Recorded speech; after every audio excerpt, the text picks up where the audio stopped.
Bonjour, être du petit peuple, elfes, fées, corrigans, un grand merci à tous les abonnés, nouveaux et anciens. Merci pour vos likes, vos partages et commentaires. Surtout, n'hésitez pas à en laisser un, j'y répondrai avec un grand plaisir comme d'habitude. Alors, on se retrouve aujourd'hui pour les énergies d'Ostara. Je vous mettrai un petit post de façon à ce que vous sachiez à peu près à quoi correspond Ostara, sachant que c'est quand même l'équinoxe de printemps. On va commencer tout de suite avec le petit oracle de la forêt qui nous parle d'incertitude. Alors, les nuances de gris dans le brouillard finiront par se dissiper. Donc pour certains, si vous êtes encore dans une période où vous ne savez pas trop où vous mettez les pieds, vous inquiétez pas. Hein, il faut laisser les choses se mettre en place à leur rythme.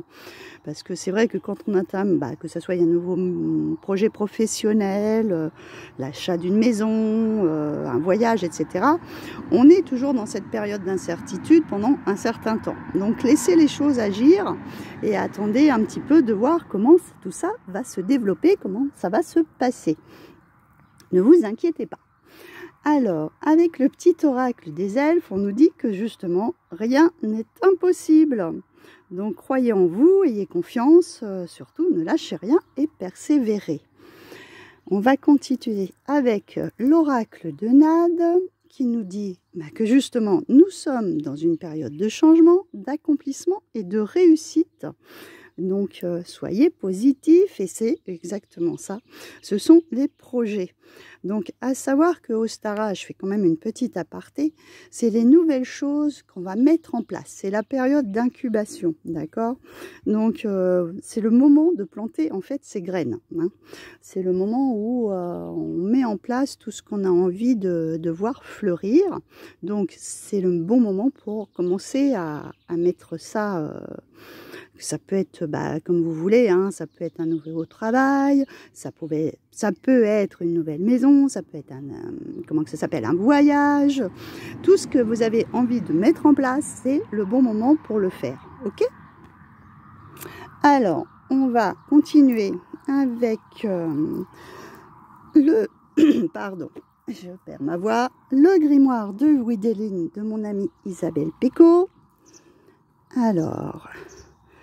nous avons la maîtrise qui nous parle de réussite. Donc ça rejoint bien la carte des projets qui nous disait que nous allions réussir. Donc c'est ça, c'est ce que je vous ai dit, gardez confiance en vous, ayez cette maîtrise, parce que ça correspond à l'arcane majeur du chariot, pour pouvoir avancer dans vos projets, pour pouvoir réussir ce que vous voulez. Nous avons la capacité et le commencement avec le petit forgeron. Donc c'est ce qui correspond au battleur, c'est celui qui a tous les outils en main pour réussir ce qu'il a envie d'entreprendre. Donc c'est exactement ça, vous êtes dans une bonne période pour avancer, pour réussir. Ensuite nous avons donc la papesse qui nous parle de connaissance et d'intuition. Donc c'est son savoir, ce qu'elle a en elle, qui est intérieur, hein, qui est acquis, et donc elle va suivre son intuition. Donc suivez votre intuition pour votre projet, pour ce que vous vouliez voir fleurir dans votre vie. Vous êtes sur la bonne voie, d'accord? Et donc nous avons la libération et la régénération. Donc là c'est en fait le mat, hein, comment dire, celui qui démarre quelque chose, qui part à l'aventure, qui est dans cette incertitude, on va dire, qui ne sait pas où il va, mais il y va. Donc ayez confiance, allez-y, prenez votre baluchon et repartez sur de nouvelles bases, sur de nouveaux départs. Hein, ok?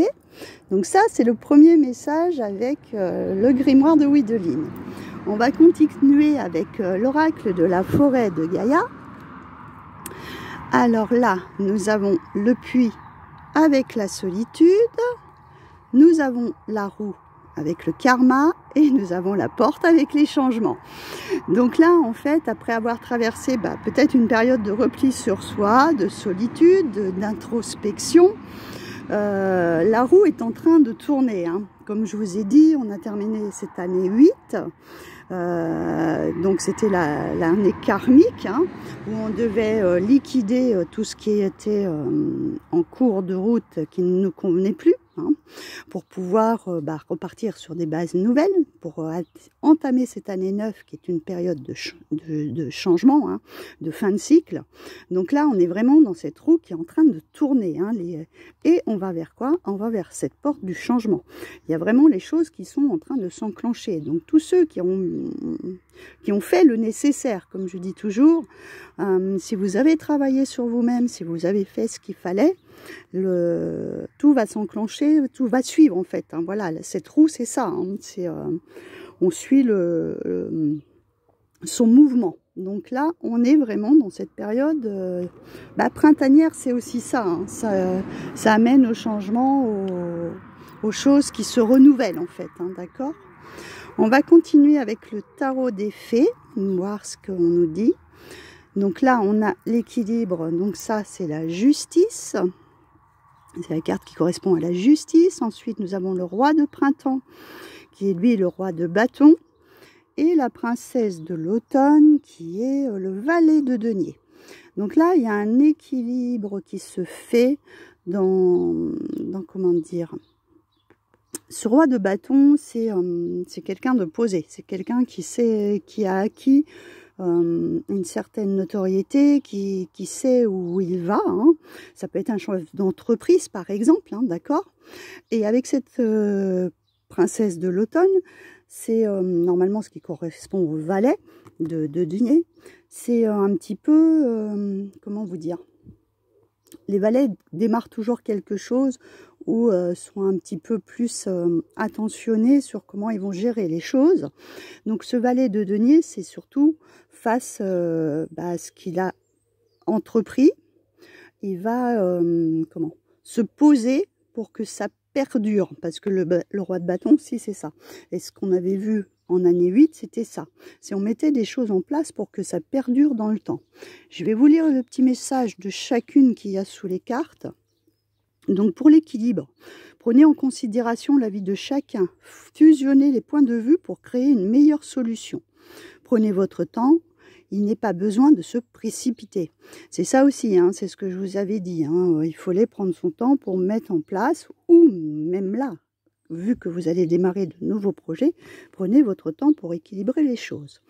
Avec le roi de printemps, on nous parle d'innovateur, inspirant, sage, théâtral, des rentrées d'argent imprévues. Vos compétences de leadership sont nécessaires maintenant. Un défenseur de votre cause inattendu.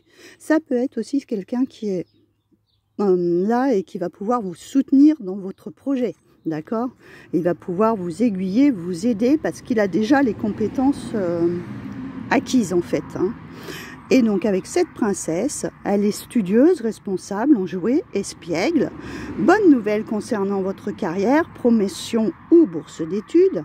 Les plans bien pensés se réalisent avec succès. On reparle de projets qui vont vers le succès. Hein. Besoin d'un petit coup de pouce pour débuter. C'est comme d'habitude, je veux parler trop vite et donc j'ai du mal à lire. Donc voilà pour ce petit message avec l'oracle des fées, le tarot des fées, décidément. Et du coup, on va continuer avec l'oracle de Brocéliande, parce que comme je vous avais vu, et je vais vous faire d'autres petites vidéos qui sont prévues. Ce week-end, j'ai été au salon de l'oracle et du tarot. Et donc, l'oracle de Brocéliande, comme vous savez, c'est de Chloé Toile et Sandrine Gestin. Et ça faisait un petit moment que je ne l'avais pas utilisé. Donc, ça va permettre de se remettre dedans aussi. Donc, nous avons le chêne, ok, les fées et la forêt. Donc là, avec le chêne, c'est vraiment, ça nous parle d'ancrage, hein, de stabilité, hein, parce qu'un chêne, je vais vous les poser et les prendre une par une. C'est vraiment quelque chose qui est bien stable.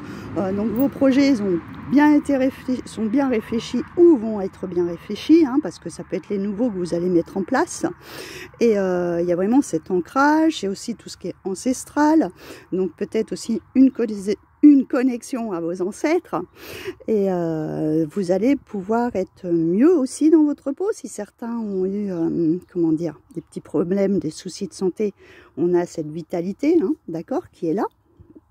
Avec ces fées, il y a quelque chose de beaucoup plus léger, des choses aussi qui peuvent s'envoler, hein, se développer.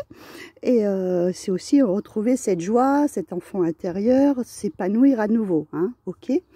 Et avec la forêt, bah bien sûr, on est protégé, on est sous cette forêt magnifique que j'ai malheureusement pas eu beaucoup le temps de me promener, donc je pense que je vais y retourner parce que je suis en manque, faut dire ce qui est, pour recharger les énergies. Mais bon, le peu déjà là, ça a fait un très grand bien. Donc oui, cette forêt, elle est là pour vous protéger. C'est aussi la protection de vos ancêtres, hein, qui sont là, qui veillent sur vous, d'accord? Donc je vais vous lire quand même le petit message de chacune de ces cartes pour un petit peu un complément d'information. Alors je vais prendre le petit livret. Alors on va commencer par le chêne. Alors c'est la 24.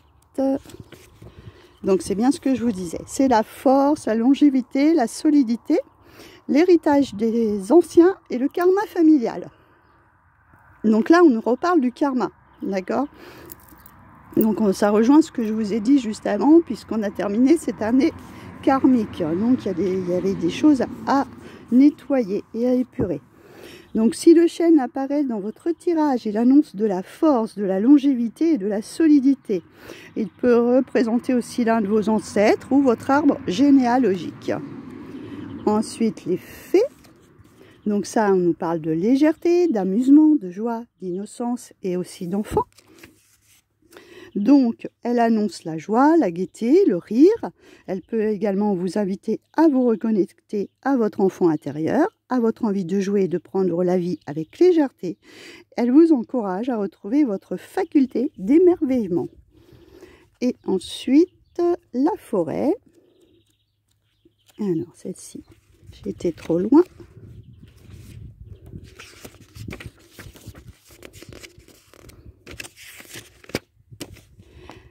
Elle nous parle de protection et de justice. Donc on rejoint celle des fées. Alors, elle nous signifie que vous êtes sous haute protection. Ce sanctuaire est un refuge. Il ne peut rien vous arriver. Elle peut également vous indiquer que justice sera faite, car elle est la représentation d'un équilibre entre le visible et le monde invisible. Donc là, il y a vraiment, c'est ce que je vous ai dit, ça rejoint aussi nos ancêtres, hein, comme quoi vous êtes protégés. Et il y a un équilibre qui se fait, on va dire, karmique aussi, pour moi, parce que quand je vois le monde de l'invisible et du visible, cette protection que vous avez, c'est les êtres de l'autre côté qui veillent sur vous, en fait, et qui vous protègent. Je voulais rajouter, parce que là on a terminé avec donc ce petit fou qui va à l'aventure, et je l'ai aussi au dos de l'oracle des fées. Donc là on nous dit: embrassez votre véritable but, débutez une nouvelle aventure, faites-vous confiance. Donc ça rejoint vraiment cette incertitude, hein, qu'on a au début. Là on vous dit: faites-vous confiance, allez-y. Soyez un peu comme cet enfant innocent qui qui va entreprendre n'importe quoi, et lui qui n'aura aucune peur, hein, d'accord? Vous pouvez y aller. Et je vais continuer avec celui-ci et je vous redirai après. Bon super. On a la grenouille avec le renouveau. Donc là il y a bien des changements, c'est bien ce qu'on a dit avec celui-ci. Là c'est vraiment la période printanière qui nous donne envie de faire de nouvelles choses, d'avancer, d'aller de l'avant. Et au dos du paquet, bien sûr, qu'est-ce qu'on a eu? On a la protection avec le gardien de la terre.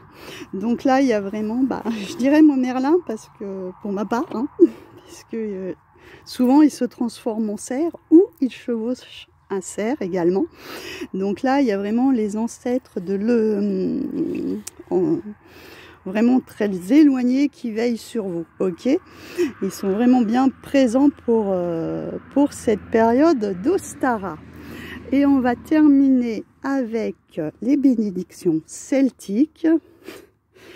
Bon, je crois que tout est dit. Bénédiction pour vous apporter protection et sécurité. Donc là, on a une merveilleuse carte avec les corbeaux, avec cette déesse qui nous protège avec son épée, un petit peu comme le ferait l'archange Michael, hein, d'accord? Donc je vais aller vous lire le texte pour celle-ci, mais c'est vraiment un très beau tirage pour Ostara avec ses nouvelles énergies. Et c'est un chiffre 45, hein, je ne sais pas si vous voyez. Donc c'est notre année, hein, c'est l'année 9. Hein. L'année de la fin de cycle pour ceux qui ont encore quelque chose à nettoyer, à terminer. Cette année, on va être protégé pour terminer ce qu'on a mis en place qui ne nous sert plus pour pouvoir justement démarrer ces nouveaux projets. D'accord? Alors, il faut que je vous trouve le petit texte. Le voilà. Alors, je vais laisser la voiture passer parce que c'est une véritable autoroute chez moi hein, maintenant. C'est pas possible. Hein. Voici une bénédiction. On va attendre, il y en a encore une, c'est bon. Voici une bénédiction traditionnelle tirée des Carmina Gadelica, un recueil de prières et de chants traditionnels celtiques afin d'entrelacer les forces des gardiens antiques à vos besoins actuels et de redonner vie aux gestes sacrés. De sorte que votre journée retrouve sa magie et reflète la forme du divin. Protège-nous et sauve-nous, vaillant Nuada de la blanche épée, qui a soumis le firbolg de sang, pour l'amour de la tribu, pour les souffrances des enfants de Dana. On nous parle encore d'enfants. Hein. Tiens ton bouclier au-dessus de nos têtes et protège-nous tous. Tiens ton bouclier au-dessus de nos têtes, protège-nous tous. Dana adorée, mère des éminents, protège ou protège-nous, femme de noblesse, et Brigitte, la magnifique gardienne des troupeaux, protège nos animaux, encercle-nous ensemble. Protège nos animaux, encercle-nous ensemble. Et Hélène, bienveillante, bonne gouvernante des voies de la puissance, invoque l'étoile de la force sur le chemin. Guide-nous bien, protège notre procession, guide-nous bien, protège notre procession. Ô mère, ô fille, ô couronne de sagesse, que la triade soit avec nous, jour et nuit. Sur les plaines des machères ou les crêtes des montagnes, que la triade soit avec nous et nous entoure de son manteau. Que la triade soit avec nous et nous entoure de son manteau. Donc voilà pour cette superbe bénédiction pour finir cette guidance sur Ostara. Donc voilà pour ça, et puis je vous retrouve pour les prochaines vidéos pour vous montrer les nouvelles acquisitions. Je vous dis à très bientôt.